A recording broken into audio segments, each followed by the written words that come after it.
दोस्तों, कैसे हैं आप सब। आज की हमारी कहानी है नई सोच। आज अमन की बड़ी बुआ को घर पर आना था। अमन की शादी के समय बुआ जी किसी कारणवश नहीं आ पाई थी, इसीलिए वो आज अमन की नववधू कनक से मिलने आ रही थी। अमन के पिताजी को बुआ जी ने ही पाल पोस कर बड़ा किया था। वो थोड़ा पुराने विचारों की थी। पूरे घर में किसी के भी अंदर उनकी बात को टालने की हिम्मत नहीं थी। कनक नौकरी पेशा लड़की थी। उसका और अमन का प्रेम विवाह हुआ था।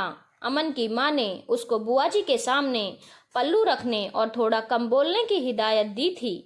बुआ जी के आने पर कनक ने उनके पैर छुए, पर उसका पल्लू सर से हट गया। बुआ जी ने आते ही उसको सुना दिया। उसके बाद तो बुआ जी की नजरें कनक के हाव भाव पर ही जमी थी। कनक को सिर पर पल्लू ढकने की आदत नहीं थी। आज सुबह से ही वो पल्लू संभालने में लगी हुई थी। इसी उपापोह में कब पल्लू सरक कर उसकी आंखों के सामने आ गया और वो रसोई घर से आते हुए बहुत तेज गिर गई। उसका पैर मुड़ गया। वो दर्द से कर्रा उठी। उसकी ये हालत अमन से देखी नहीं गई। वो किसी तरह उसको उठाकर कमरे में छोड़ आया, फिर उसके पैर की मालिश करके दवाई लगाकर गर्म पट्टी बांध दी।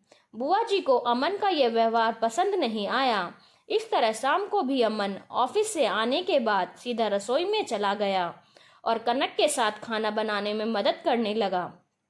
तो बुआ जी का धैर्य जवाब दे गया। वो सबको सुनाते हुए कहने लगी कि जमाना कितना भी आधुनिक क्यों ना हो जाए, पर पत्नी द्वारा पति से अपने पैर छुआना और घर के काम करवाना बहुत बड़ा पाप होता है। फिर कनक की तरफ इशारा करते हुए बोली कि ऐसी लड़कियों को तो शर्म से डूब मरना चाहिए। ये बोलते बोलते उन्होंने ये भी कह दिया कि ऐसे घर में तो वह बिल्कुल नहीं रुकेंगी जहां ऐसी उल्टी गंगा बह रही हो। उनकी ऐसी बातों को सुनकर अमन से चुप नहीं रहा गया। वो बोला, बुआ जी, यहाँ किसी ने कोई परंपरा नहीं तोड़ी है। मैंने कनक के साथ 7 फेरे लिए हैं। उसका हर सुख दुख में साथ देने का वचन दिया है। डूब कर मरने वाली बात तो तब होती जब मैं अपनी पत्नी पर हाथ उठाता, घर में नशा करके आता।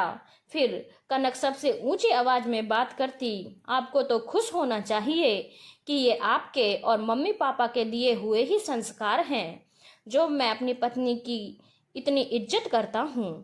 रात को लेटते हुए बुआ जी को अमन की बातें कहीं ना कहीं सही लग रही थी। उनको ये भी लगा जमाने के साथ चलना पड़ता है तो पुरानी पीढ़ी को नई पीढ़ी के साथ तालमेल बिठाना ही पड़ेगा। अगले दिन जब कनक उनके पास चाय लेकर आई तो उन्होंने उसे प्यार से गले लगा लिया और कहा कि असली इज्जत तो दिल से होती है, पल्लू से नहीं। वो जैसे चाहे वैसे रह सकती है। बुआ जी का बदला रूप देखकर अमन भी आकर उनके गले लग गया। धन्यवाद दोस्तों। अगर आपको कहानी अच्छी लगी हो तो चैनल को लाइक, शेयर और सब्सक्राइब करना ना भूलें।